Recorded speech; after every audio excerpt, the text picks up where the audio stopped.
Okay, it's on. It started? It started. All right. I needed to prep. If everything's going to be on the whiteboard, I have to kind of make the drawings a bit accurate. So I'm kind of dreading when we have to draw the more complicated sine curves, which we have to do today. But we start off with nicer versions of it. So today we're going to finish off with the simple harmonic motion. So today it's the HL part, so it's chapter 12, simple harmonic motion. I'm struggling a little with a book because the book has 4 sub-chapters on chapter 12. But in chapter 1, there's some HL. In chapter 2, there's some HL. In chapter 3, it's some HL. So the HL part is kind of spread out through, and that makes it a bit hard for students, especially for SL students, to know what they need to know. So today I will focus on the part which is only HL. So we start off by just writing the defining equation for simple harmonic motion is that the acceleration of the object is proportional to the displacement from the equilibrium, but with opposite signs. So basically, you have an acceleration that if you are to the right of the equilibrium, the acceleration will go to the left.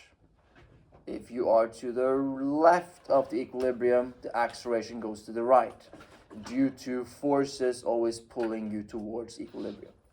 That's when you get a simple harmonic motion, when these 2 criteria are met: the direction and the proportionality between acceleration and displacement.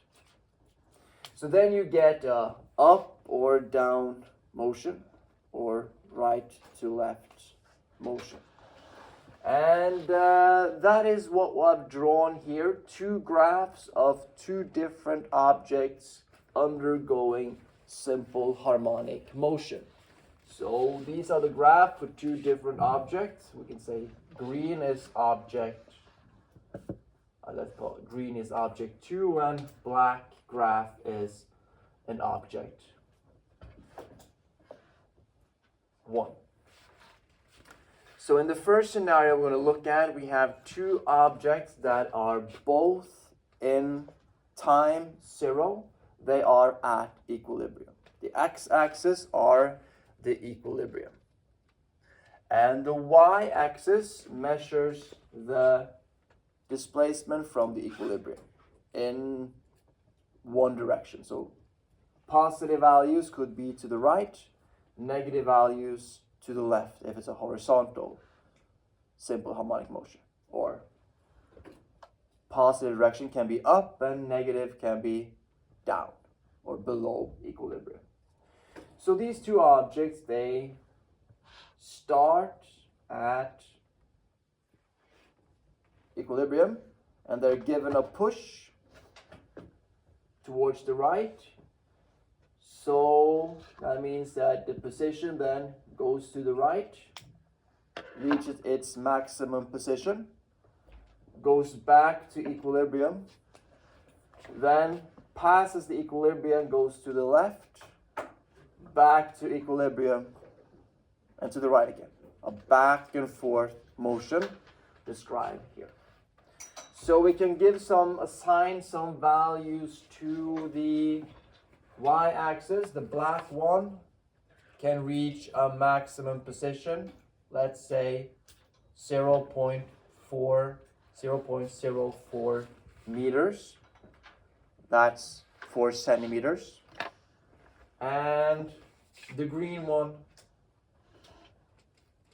let's do 0.06. That kind of makes sense with how I draw on the graph. So we just look at two different objects. And today what we want to do is that we want at a given time, for instance at time here, at this particular time, we want to be able to calculate its position, its velocity, its potential energy, and its kinetic energy at one particular instant. And to do that, we need to find the equation describing that motion. And you haven't really encountered it in physics, or in maybe not in math, but maybe you have seen it already. What type of functions describe this back and forth motion? And sine and cosine functions. So in IB physics, the formulas are given in terms of sine. They could have been given in terms of cosine, but they just use sine, which is fair enough here. That's I think that's just in the old syllabus they had both sine and cosine. Now they just everything is explained using sine function. But this is sine function describing these types of graph. So I just want to draw how a sine function, a perfect sine function looks like. So if I have in math, if I have a mathematical function, f of x equals a times sine 2, I think it's bx you use in math. A sine function starts off at 0 and it moves like this. So a perfect sine function starts off at equilibrium.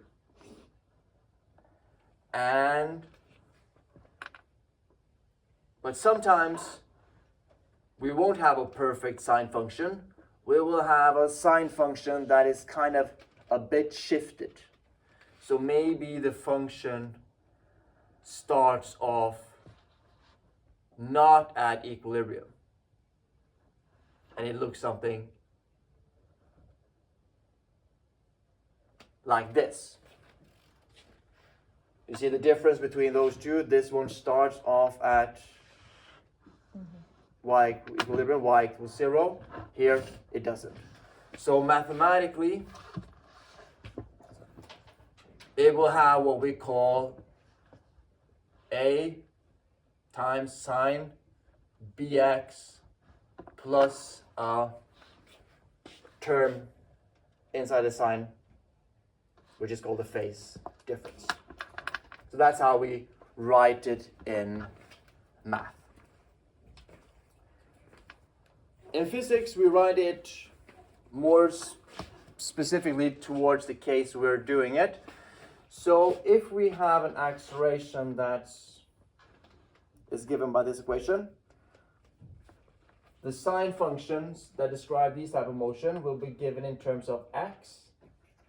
It's a bit weird that x is displacement away from the equilibrium. So we want to describe the x variable.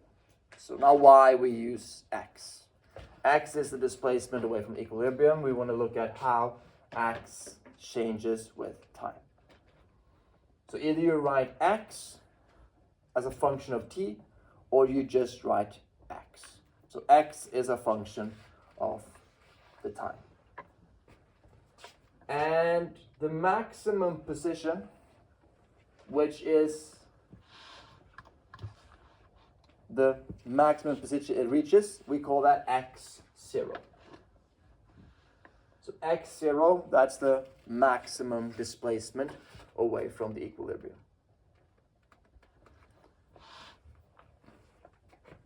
And we multiply that by sine 2 omega times t plus a phase difference.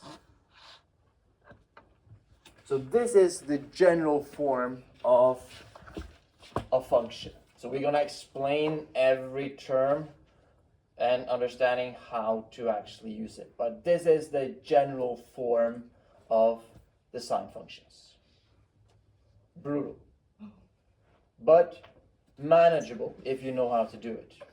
So basically, we have to find the function describing the black line and the green line. And the only thing we have to do is identify x0, omega, and the phase difference. Yeah. Is this formula in the formula book? Yeah. It is.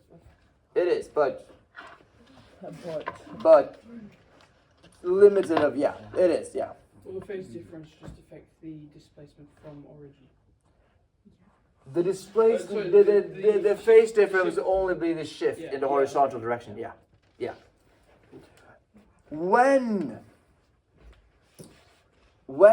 you know what x0 is, and when you know omega is, and when you know what the phase difference is, you can find the velocity at a given time. So the velocity, so remember IB physics is calculus free. Meaning I'm not going to go into that much detail how you go from having a function describing the position and how to get the velocity. But if you know the position, you have a function describing the position, you take the derivative of the position to find the velocity. So if I take the derivative of this expression here, I get the velocity. That formula is given in the book.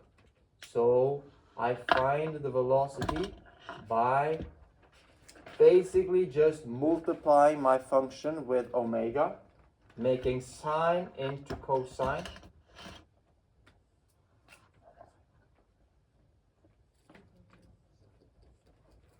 So basically, if you know the function describing the position of the object, you can basically just find the velocity by just multiplying it with omega and making sine into cosine. Yeah? When you do written the formula for velocity, where does the time go? Because it's... Oh! Yeah. Good. That should be there. Yeah. What is the phase difference? I will explain it. And why does it become cosine?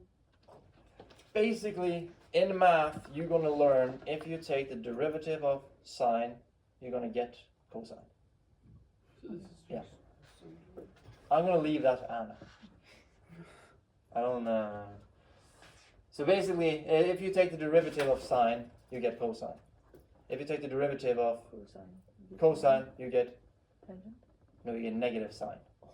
Oh my god. But these formulas are in the book. So what you have to know you have to know if I have a function describing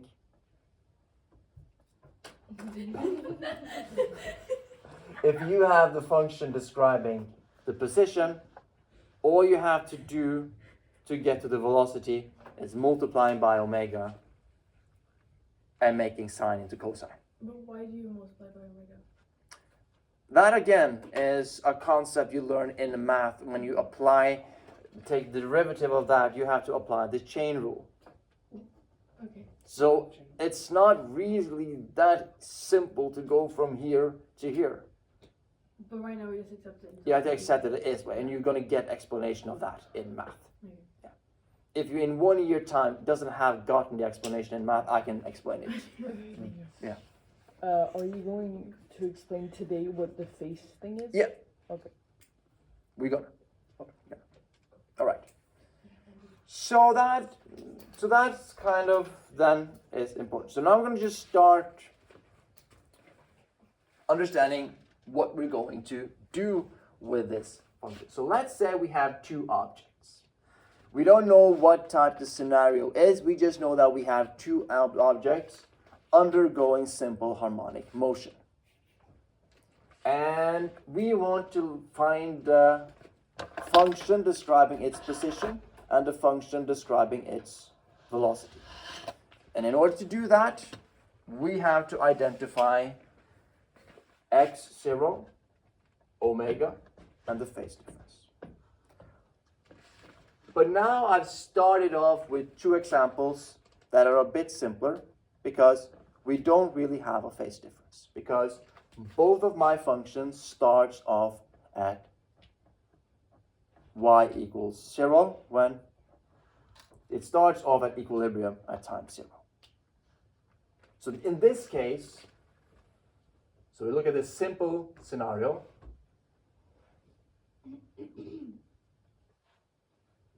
And I realize when I say simple, it doesn't really mean anything. It's just not as bad as it can be. So the simplest scenario we're going to look at today now is when the phase difference is 0. And what I mean by phase difference being 0 is that at time equals 0, you are at equilibrium. So that means that our function simplifies to x0 times sine 2 omega t. Yeah. Could you also say that the phase difference equals to 2 or 4 or 6? Yeah, you can. Because that's where they... For one of them. Oh. Yes, but you can't say they're all the phase... You gotta like define Yeah. which one you're using. Hmm. But you would use 0 because it's the easiest one to use in this case. Yeah. It would be weird to include a phase difference here. So a phase difference is basically where they intercept. No, not the two graphs. Oh. I'm going to explain this. So you're correct for the green one, that here the phase difference could have been 2. Because it starts off here, then it goes back. So then here, from here, then it's a new sine function starting here. Okay, so phase difference is basically when it's gone up and down and it's back to 0. Yeah. We're going to explain carefully how it's done Okay. later. Yeah. Okay. We start off now with a simple scenario of having phase difference of 0. So we have to identify two things to write down our function. So we start by object 1. So x0 is the maximum displacement. What is the maximum displacement of object 1? Okay. Almost. What graph are you looking at? Oh, 0.04. Yeah. So x0 is, that's what we in math call the amplitude. Here is the maximum displacement. It is the amplitude. That's 0.04 meters. I should probably write that this is measured in meters, 4 centimeters. And time here is in seconds. So now we kind of know that. This x0 is 0.04. And then we have the omega. Do we have a formula for omega? You shall kind of nod. We have a formula for omega. I was going to safe answer that question. We always have a formula for something. Yeah. So omega can't be read directly off the graph. The omega, the angular frequency, is related to the period. So it's 2 pi divided by t. So in order to find omega, we need to find the period. So we look at the black stapled line, and we have to then find the period, which starts off here, get back to equilibrium, but that's just a half oscillation. We need to do a full oscillation of back and forth So the period is actually 4 seconds here. To the right, back to equilibrium, to the left, and back again. So the period is 4 seconds. So omega is 2 pi divided by 4. And you can write it either, you can do it as decimals, or you can just write here pi over 2. So that means that my function x as a function described by as displacement at a time t is given by 0.04 times sine 2 pi over 2 times t.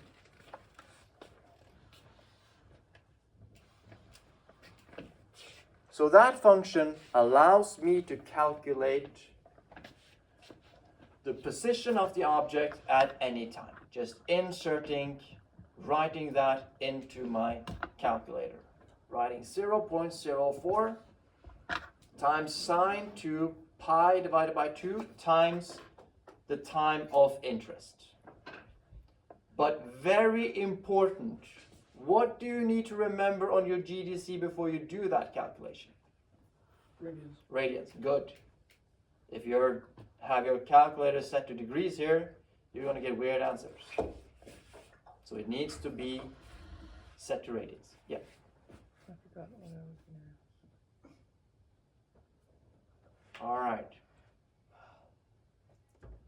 But can anyone tell me, by just reading of the formulas, how will the function describing the velocity look like?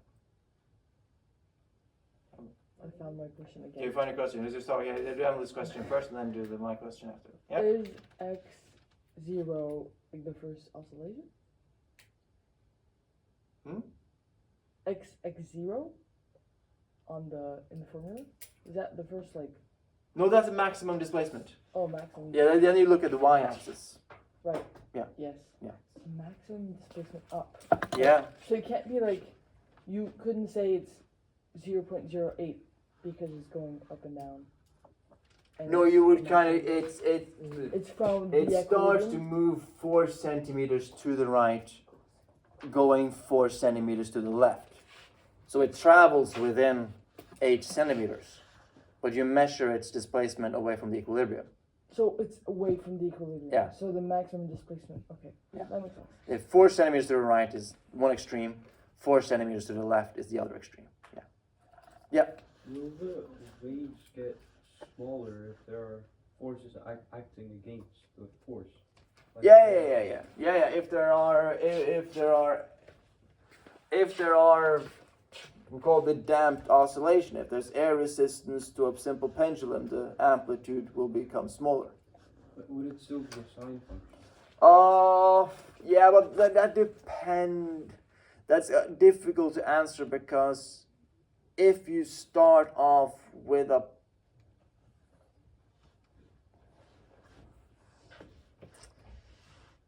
it would be a question of definition. Sometimes it can, sometimes it won't. Yeah, that's my answer. It depends on. No. Yeah, if it's a simple pendulum and you start off with small oscillation in the beginning and it kind of reduces, it just becomes a sine function with a decreasing amplitude. Yeah, but other times it might not become a perfect sine function anymore. Yeah. So, for your question that you asked, right? Mm. How would the velocity graph look? Yeah. If it's a cos function, I didn't ask for why you started with not necessarily how the graph looks like, but how the function looked like. how Yeah. Okay. That's what I have to think. So, Frank? Well, if it's the top points of each of the waves, or whatever they're called, it will the velocity will become negative. the velocity would flip, wouldn't it?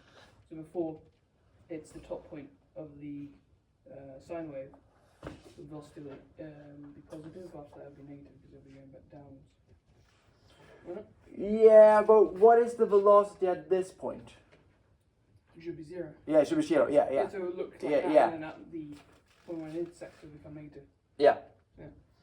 So you can do that by So we're going to explain later how we draw the functions for the way. So you kind of say that the velocity here at this point here would be a positive number. It would move to the right.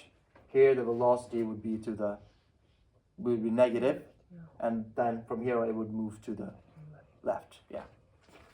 But in terms of calculating that velocity, you should then apply this formula here, saying that, okay, we have this one here. To find the velocity, you just need to multiply it with omega and turning it into a cosine. So the velocity function then becomes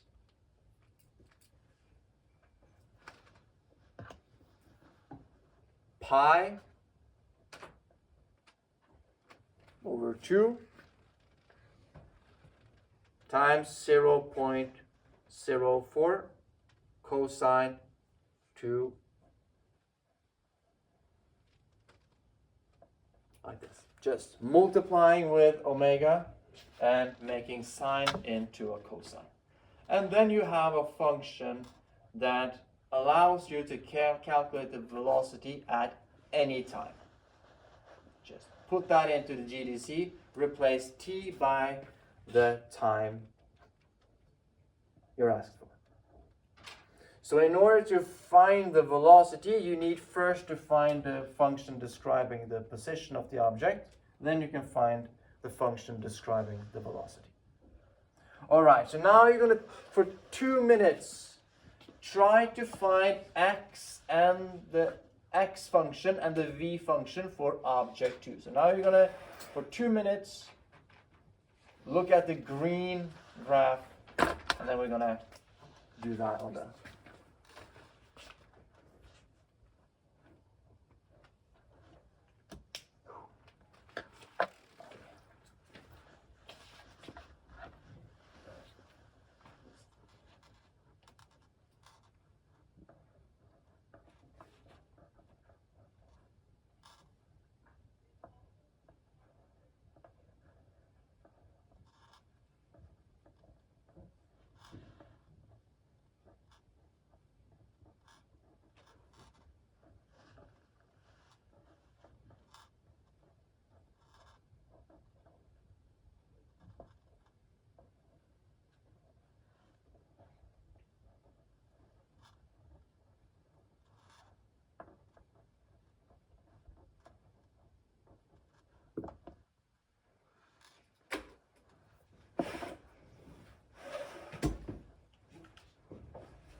Both the X and V.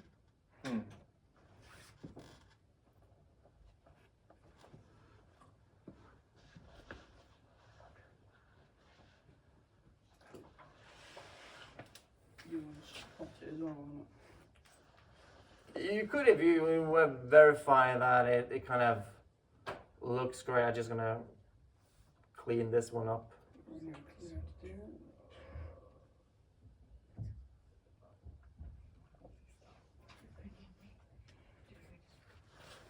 All right, so that's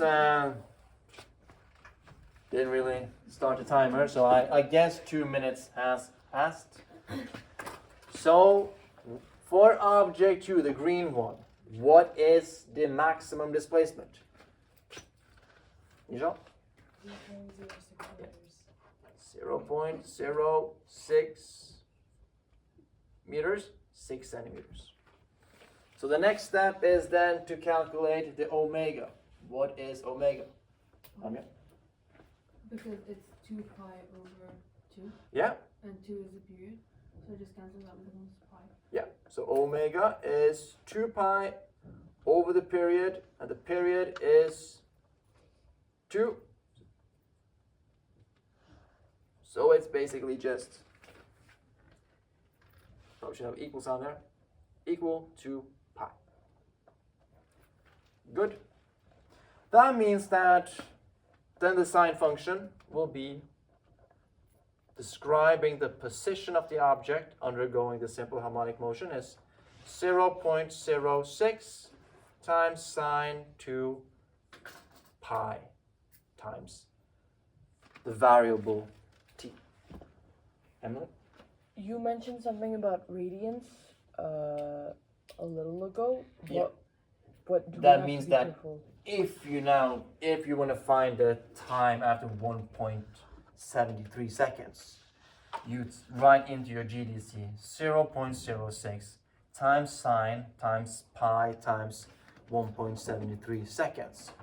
But to get the correct answer, your calculator must be set to radians. So you press shift setup on your GDC Okay. and set it to radians. So I'm going to look at how that looks like here. And so the velocity then becomes 0.06 times pi times cosine 2 pi over t. So that is the simple scenario where the graph we have starts off at time equals 0, it starts at equilibrium. And of course, it gets a lot more challenging when